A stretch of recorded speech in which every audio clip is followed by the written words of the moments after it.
Good evening. Thank you so much for watching HealthLine here on PBS Fort Wayne. I'm your host, Mark Evans. Thank you so much for watching, and we hope that you'll call with some questions. A very important topic tonight. We're going to talk about wound care and the various kinds of wounds, the type of care that they take. And you might learn something, if not for yourself, maybe a loved one or a friend. Please call the number on your screen when you have a question. The number is right there, 866-969-2720. It is a half-hour program. We don't stop down for commercials because we are public television, so feel free to call anytime. Our special guest tonight, we have two. In fact, one, an old friend of mine. I won't say old because of age, just we've been doing this show for so many years, and if you don't mind, I want to reach over you and shake this gentleman's hand. Nice to see you, Dr. Jim. Good to see you, Mark.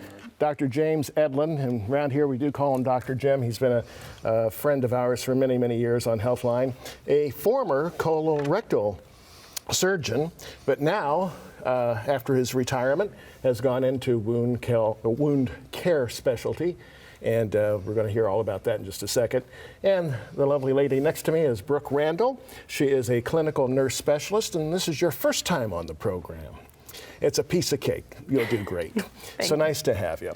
So before we talk to Dr. Edlund about what he does, tell us what a clinical nurse specialist does.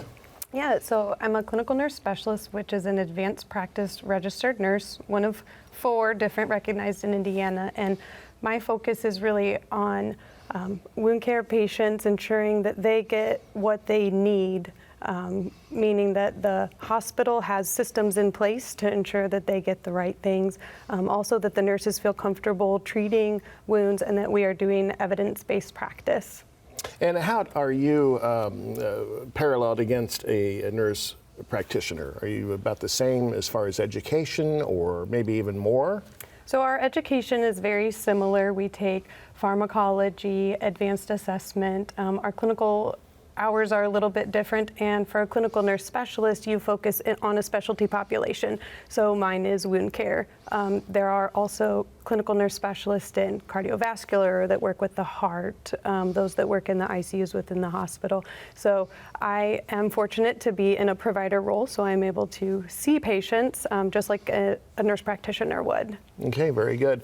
And Dr. Edlund, you being in the colorectal surgery arena for so many years, of course, wounds are nothing new to you. So I would imagine this was a fairly easy transition for you? Yeah, we started kind of doing wound care. I started doing wound care part-time toward the last 5 years of my practice. And so it was a natural transition. And across the nation, physicians who were in wound care very often had another specialty that was related. Surgeons, if they no longer want to or can do surgery, sometimes you get disabled and sometimes you just get old. Yeah. And, so for safety reasons, and also I don't take call and I don't work weekends. And so it's a lot easier on the old body. But still I get to work and do patient care and use the principles of wound healing are important for all surgeons. And you work hand in hand with Brooke. Exactly. Brooke is very helpful on a number of fronts. One of the things she does for us is our telehealth, help build our telehealth program. And that became extremely necessary during the COVID time. And she also then does evidence-based practice, teaching it to nursing units, because not all nursing units have the same level of expertise with wounds. They don't see them all the time. And then she also works in our clinics, helping bring our new, onboarding our new nurses. And she's an invaluable source in terms of when I want a research project. She's kind of got the chops to be able to help with the research project. I see. And so very important. I've been so heavily involved clinically that research is kind of no longer a skill set that I have. And so in a typical day, what is your day like? About how many patients would you happen to go see? We'll see, we call it a panel, and so half a day I'll see 15 patients. And sometimes I do like a specialty referral that only a physician can do. We have, most wound care centers are heavily nurse practitioner led, and practiced. And so we have not only nurse practitioner, but clinical nurse specialist. And then when there's something that needs to be done by a physician, for example, today I went and saw just 2 patients, but they both took an hour and a half each. Well, yeah. So they were like special things like that. And, so I go to the various clinics and do that. I'll fill in for people who need time off and that kind of thing. I see. And then when I get in trouble, I call Brooke. Oh, I see. And then, of course, your job is to assist the physicians and also take care of the patients as well, and on the recommendations of the physician as well. Can you explain what kind of a day you have? Yeah, so every day looks different for me. Some days are spent doing virtual consults with patients in one of our 11 hospitals, community hospitals. Other times I'm working directly with the nurses or the nurse practitioners in the clinic to make sure that a patient gets what they need. Sometimes it's supplies. Recently, we wanted to start using a new product in our clinics. It's called fish skin, and that helps heal wounds. Oh. It's a novel product. And so I went through the channels necessary in our organization to bring that on board and to be able to utilize it for our patients. I see. Very good. Well, we have all this knowledge here, and we're here at your disposal, if you will. Just give us a call and we'll answer your question. First of all, let's just get to the skinny of things. What is classified as a wound in the medical profession?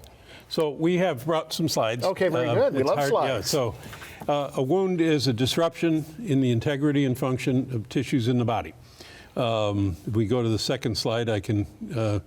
Now we divide wounds into chronic and acute. The acute wounds, by and large, there's some basic principles, and we can often close them primarily.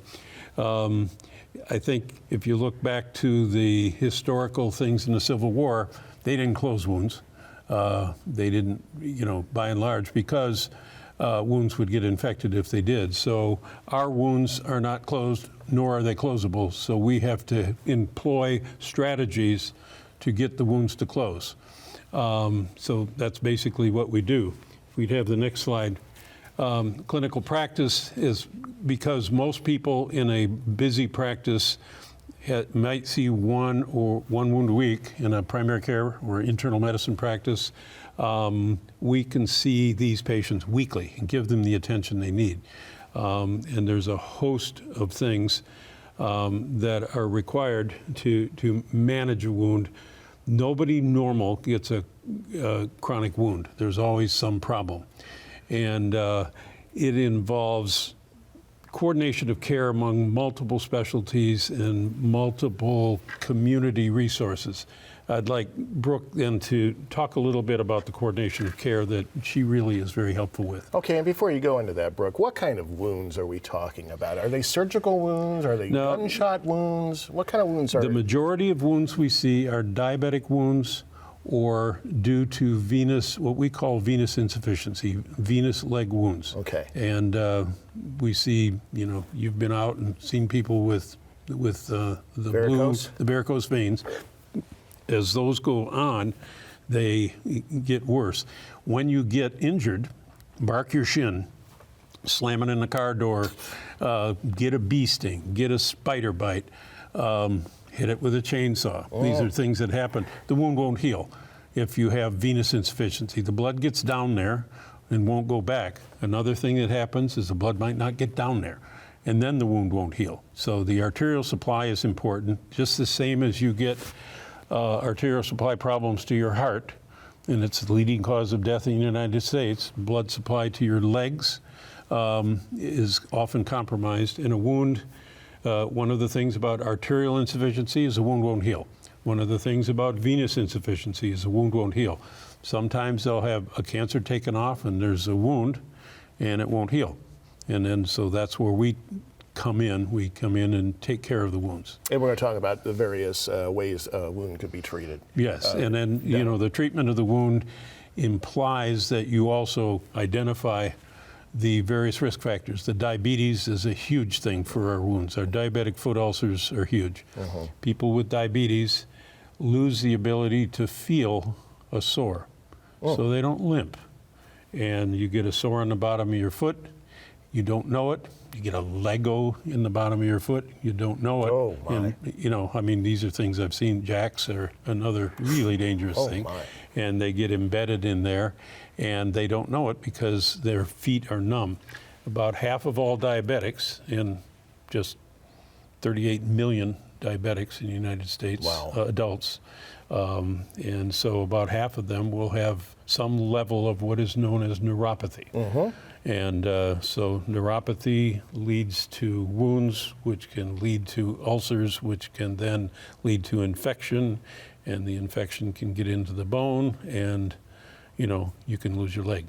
Well, and I'm not trying to keep you out of the conversation. There's one more question I want to ask you. You said some wounds cannot be closed. Why is that? Well, you don't want to close a wound that's been open too long. When I worked, one of my many lifetimes, I worked in the emergency room, and after 12 hours, you did not want to close a wound. You wanted to let it heal by secondary intent. Okay. And that's in the Civil War and before then. The wounds were left open and treated as chronic wounds. They will heal much better if you have good blood supply, you have good blood drainage, you take proper care of the wound, you don't keep walking on it, and those kinds of things. Okay. Very good. I'm glad we had that sidebar there. Yeah. It's very informative. And then we're going to talk about clinical practice with you. Is that right? Is that what's up for grabs next? So go right ahead. You have the floor. So when we're thinking about what type of treatment that we want to do for the wound, we ask those questions like Dr. Edlund was talking about. Does it have blood supply? And then the coordination of care comes in play. Do we need to get a cardiologist on board? And then we're looking at if it's a diabetic wound and they're walking on it, do we need to get a podiatrist on board? Because people with diabetes that have the neuropathy walk differently and their bones change in their feet. And so those areas that are prone or predominant, sometimes there are procedures that a podiatrist could do to help relieve the pressure from there. And then other things we look at is there infection? Do we need to engage our infectious disease doctors to ensure we have the right antibiotics on board? Nutritionists. Nutrition plays a huge part in wound healing. We want to ensure that if they're diabetic, their A1C is well controlled. Also, that they're getting the nutrients that they need. So certain vitamins, there are products out there that you can take specific to wound healing, daily vitamins. Another piece is, does the patient need assistance with their dressing changes? And so do we need to engage home health care and other agencies? So all of this coordination of care is typically happening through the nurses. The providers are saying, this is what I want, and then the nurses work together to ensure that all of these things are happening, that patients have the dressings that they need. We order them. Sometimes they're covered by insurances, and sometimes we have to get creative. So we do a lot of meeting people where they're at to ensure that we're checking all these boxes and that their wound heals. Do you ever have situations where you have somebody with a foot ulcer that comes in and they don't realize they have diabetes? You ever have situations like that? It's an enormous problem. Is that right? I would say that at least 25% of people with diabetes don't know it in the United States. And it's clearly some areas are worse than others. And, there's large areas of the United States where they're underserved. And that's our population, is people who are underinsured. In the rural areas, they can't get to the doctor. And, so our weekly visits sometimes are every other week. There's no way for them to get there. So if you can't even get to the doctor, you're not going to know you have diabetes. Right. And diabetes is insidious in the sense that it creeps up on you, and you can have it, the first symptom of diabetes is often numbness of the feet. And they go and they say, Doc, my feet are burning. And then you work it up and you find out they've been probably diabetic for 8 to 10 years. Oh, wow. And that means there's already damage. Damage not only to the sensory nerves, but as Brooke said, to the nerves of the muscles. The muscles are what hold the bones in shape. And there's 21 bones in the foot, and they get malaligned, and you begin to walk funny. And then you've got an ulcer because you're walking funny. And, if you're on a hourly job with very little health care coverage, you can't be off of that foot. You got to keep working. Oh, absolutely. And so, that's a huge problem for our patient population. And that's where coordination of care comes into play. You know, the reason that the most popular shoe that I see out there is the one where you don't have to bend over and put it on, is most of us can't reach our feet after a certain period of time, and that's our patient population. Yeah. They can't reach their feet to do the dressings. Wow. So we need lots of community involvement with home health care and other resources to help us get taking care of these patients. We say it takes a village to take care of a wound care patient. Oh, wow. Yeah. Well, and let me get into maybe a little darker area here because I think it's necessary. What if you don't have these wounds taken care of? I mean, what's going to happen? Well, if you don't get some help, if you're not being proactive about it. Yeah, so if wounds go untreated, especially diabetic foot ulcers, then you're at risk for amputation or loss of toes, sometimes half the foot, the whole foot, even up to the knee. And we know there's been robust research that shows if a patient with diabetes gets a high level amputation, that their morbidity or chance of dying is similar to that of a cancer diagnosis or even worse. Okay. Yeah, and we don't want to get to that point. So if you have any issues with your feet especially, I mean, that could be a warning sign. So get that checked out because you certainly don't want to get to that area where you even, I mean, not to take business away from you, but, you know, really, if it's not necessary, why get to that stage, you know? We're very big on prevention. We preach prevention, absolutely. So checking your feet. Really why we're on here. Yeah, Yes. Oh, exactly. That's what the show's all about. And we thank you for being here once again. All right, well, you have several slides. We'd love to see those. Dr. Edlund, where would you like to go from here? Well, we were actually originally going to talk about hyperbaric oxygen. Yes. But hyperbaric oxygen is an important part of wound care, but it is an adjunctive therapy. So if you are not actively treating the wound and treating the wound properly, it's not going to be covered by CMS or any of the third-party carriers. And hyperbaric oxygen has a very important role. Here's what it is. It's defined as a pressure of 1.6 atmospheres or more with 100% oxygen. We do it in specialized chambers that are designed to be safe. We have around this, we have a big safety program. You can imagine the fire risk with 100% oxygen. Yes. So, you know, the fire department is in the national fire safety organizations have to certify our chambers and our activities in our units. So safety is first. Hyperbaric oxygen at 2 atmospheres of pressure or 2.5 atmospheres of pressure is what we do for infected diabetic wounds, chronic infected bone, for late effects of radiation therapy. And there's a total of 16 indications in our clinics, the way we're set up and where the hyperbaric is. The acute use of hyperbaric oxygen is not very common. Most of the time it's for chronic wounds, diabetic, radiation, and other kinds of infected bone. And so that's what we do. And what it does is because of, I call the Belichick law, the ideal gas law. Remember Belichick out there trying to explain why the football was so soft in the cold air. The partial pressure of oxygen being 100%, then the oxygen dissolved in the blood, not in the cells, not carried by the red blood cells, goes up 10 to 12 times. And that oxygen getting to those tissues that has limited blood supply from either the diabetes making problems with the small blood vessels or radiation making problems with the small blood vessels will help that wound to heal. It'll only help the wound to heal. We have to do all the other parts of wound care, or it doesn't really work very well. Now, you said the hyperbaric chamber. Yes. Is that a unit where the whole body goes in, or just it's the entire body? We are using monoplace units, and I think everybody around the other wound care centers are using monoplace units. There used to be a multiplace unit down at St. Joe, but they tore it down. Oh, that's right. So there was a For the new multiplace hospital. unit there, and Yeah. a good friend of mine, opened that unit many years ago, and you could put more than one person. The nurses didn't like it very much because they had to go in at the same pressure, and there's a lot, you know, if you do it for your treatment, that's one thing. If you do it 3-4 times a day, you can get some ear problems. Well, and that was mainly for burn victims, is that correct? Well, really, burns, only some burns, you know, only some burns need hyperbaric.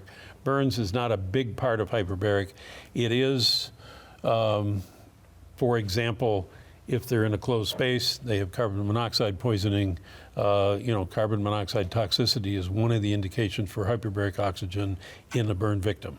But most of the time, they are so sick that, you know, putting them outside of the ability to care for a patient in a critical care way makes hyperbaric oxygen impractical. Okay. So it's done, but it's an exception rather than the rule. I see. Most of the people we treat with hyperbaric oxygen have radiation damage, wound infection, crush injury, reperfusion injury, and like I say, 13 or 14 other indications, including sudden sensory hearing loss, central retinal artery thrombosis. You know, these are some, you know, some specialized kinds of things that we don't very often see, but we have the capability of doing.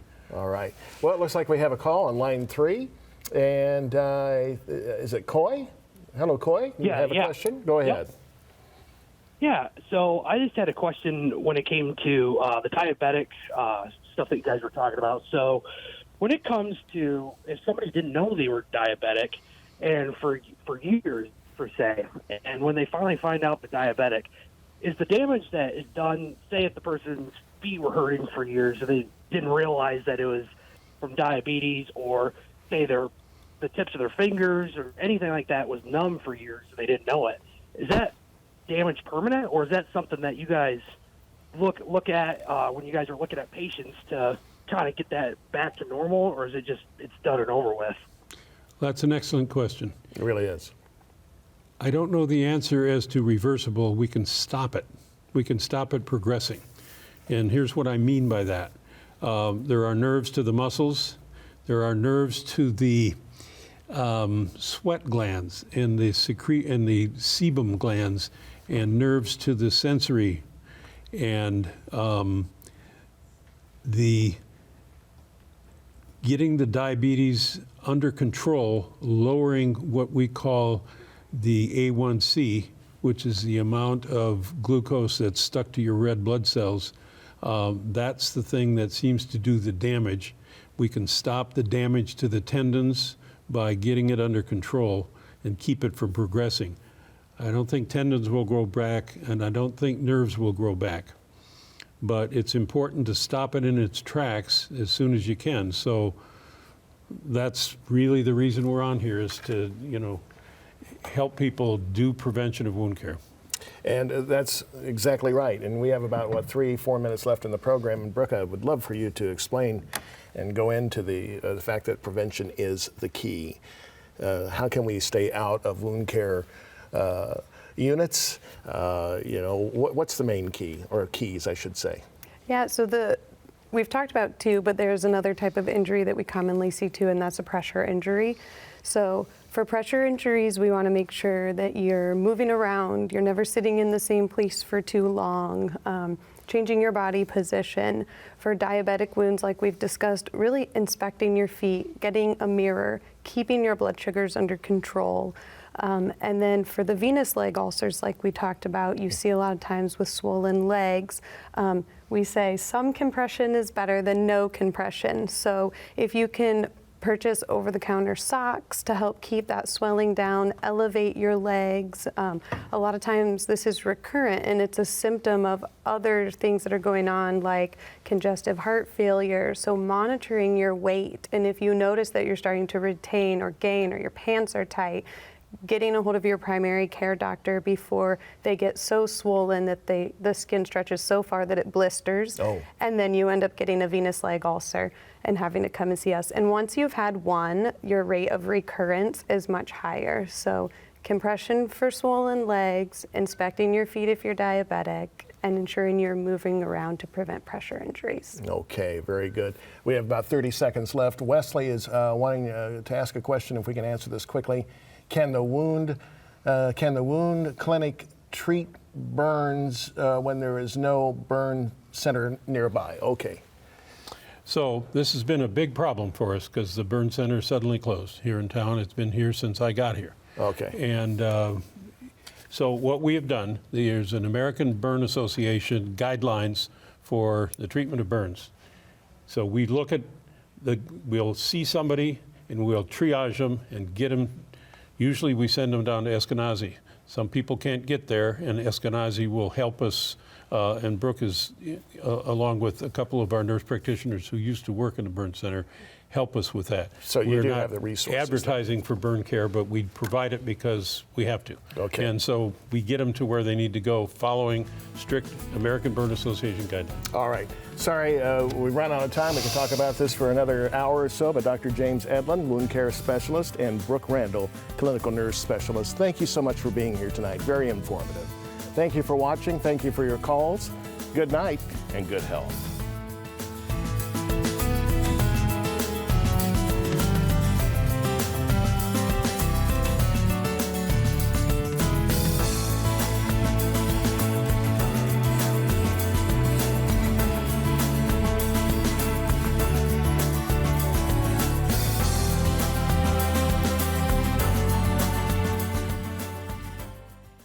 PBS Fort Wayne was made possible in part by